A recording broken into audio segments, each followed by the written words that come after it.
या देवी सर्वभूतेषु मा कालरात्रिरूपेण संस्थिता नमस्तस्यै नमस्तस्यै नमस्तस्यै नमो नमः। जय माता रानी भक्तजनों, आज चैत्र नवरात्रि की सप्तमी तिथि है और आज की वीडियो में मैं आपको सुनाऊंगी दुर्गा सप्तशती का अध्याय 12 और अध्याय 13।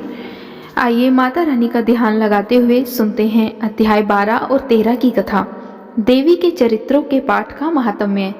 देवी बोली, हे देवताओं, जो पुरुष इन स्तोत्रों द्वारा एकाग्रचित होकर मेरी स्तुति करेगा उसके संपूर्ण कष्टों को निसंदेह हर लूंगी।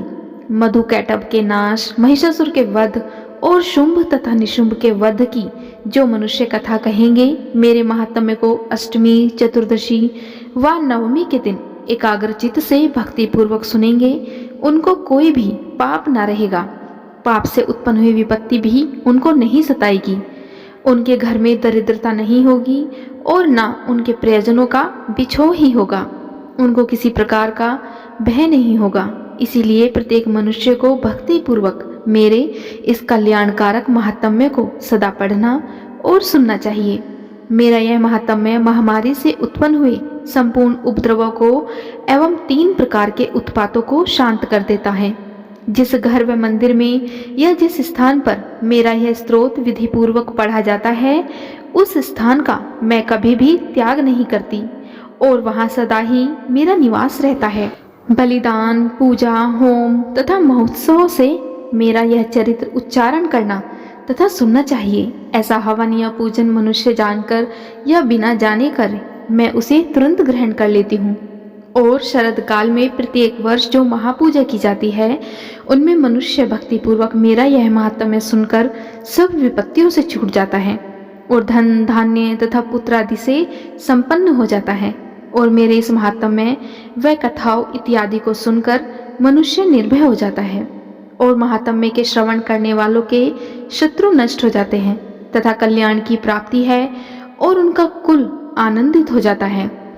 सब कष्ट शांत हो जाते हैं तथा भयंकर स्वप्न दिखाई देने तथा घरेलू दुख इत्यादि सब मिट जाते हैं। बाल ग्रहों में ग्रसित बालकों के लिए यह मेरा महात्म्य परम शांति देने वाला है। मनुष्यों में फूट पड़ने पर यह भली भांति मित्रता कराने वाला है।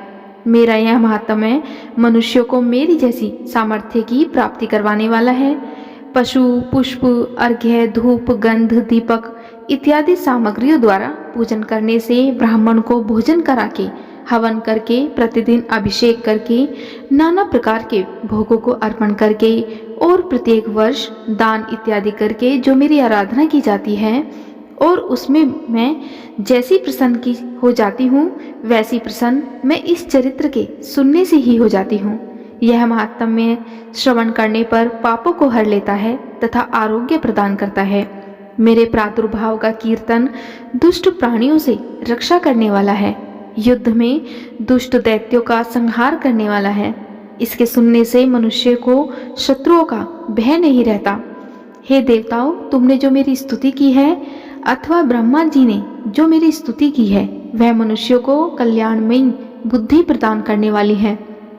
वन में, सूने मार्ग में अथवा दावानल से घिरे जाने पर, वन में चोरों से घिरा हुआ या शत्रुओं द्वारा पकड़ा हुआ, जंगल में सिंहों से, व्याघ्रों से या जंगली हाथियों द्वारा पीछा किया हुआ, राजा के क्रुद्ध हो जाने पर, मारे जाने के भय से, समुद्र में नाव के डगमगाने पर, भयंकर युद्ध में फंसा होने पर, किसी भी प्रकार की पीड़ा से पीड़ित, घोर बाधाओं से दुखी हुआ मनुष्य मेरे इस चरित्र को स्मरण करने से संकट से मुक्त हो जाता है।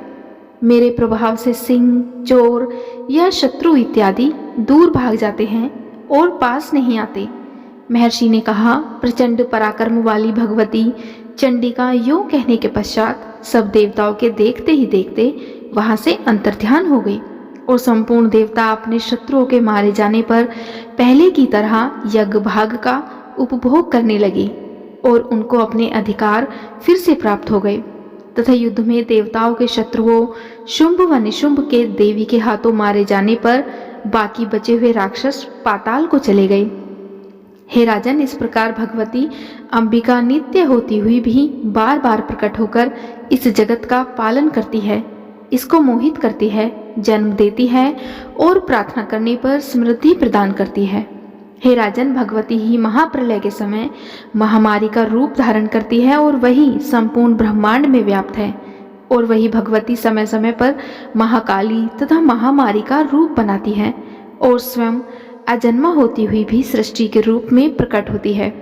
वह सनातनी देवी प्राणियों का पालन करती है और वही मनुष्य के अभ्युदय के समय पर घर में लक्ष्मी का रूप बनाकर स्थित हो जाती है तथा अभाव के समय दरिद्रता बनकर विनाश का कारण बन जाती है। पुष्प, धूप और गंध आदि से पूजन करके उसकी स्तुति करने से वह धन एवं पुत्र देती है और धर्म में शुभ बुद्धि प्रदान करती है। इति श्री मार्कंडेय पुराण में श्री दुर्गा सप्तशती का 12वां अध्याय समाप्त होता है। ओम दुर्गाय नमः।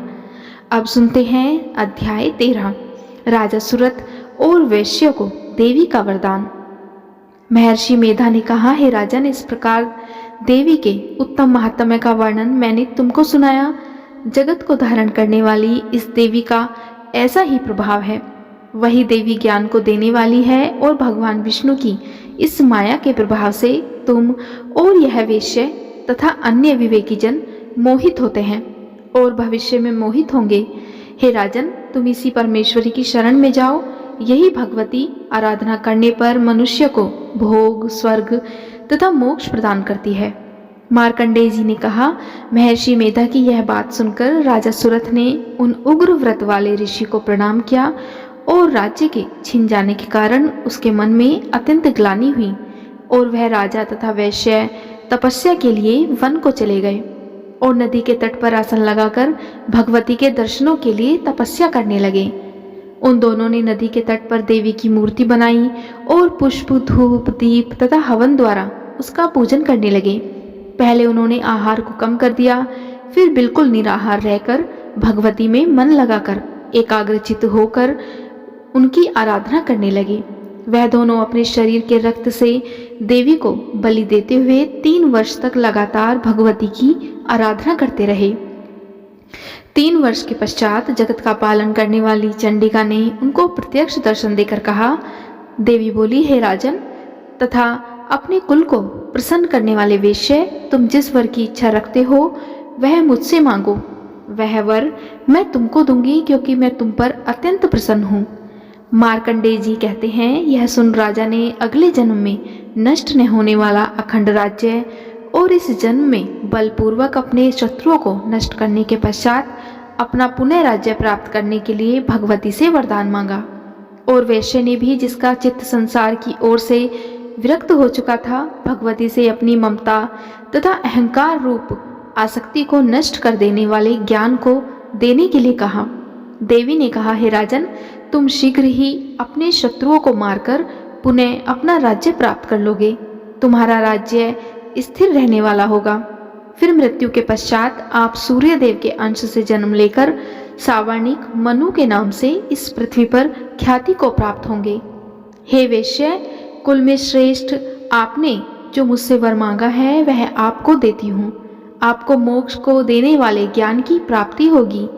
मार्कंडेय जी कहते हैं, इस प्रकार उन दोनों को मनोवांछित वर प्रदान कर तथा उनसे अपनी स्तुति सुनकर भगवती अंतर ध्यान हो गई और इस प्रकार क्षत्रियों में श्रेष्ठ वह राजा सुरथ भगवान सूर्य देव से जन्म लेकर इस पृथ्वी पर सावर्णिक मनु के नाम से विख्यात हुए। इति श्री दुर्गा सप्तशती का 13वां अध्याय समाप्त। श्री दुर्गा सप्तशती के पाठ के बाद सिद्ध कुंजिका स्तोत्र का पाठ अवश्य ही करना चाहिए, इससे सभी मनोरथ पूर्ण होते हैं। ओम श्री दुर्गाय नमः। दुर्गा माता की जय।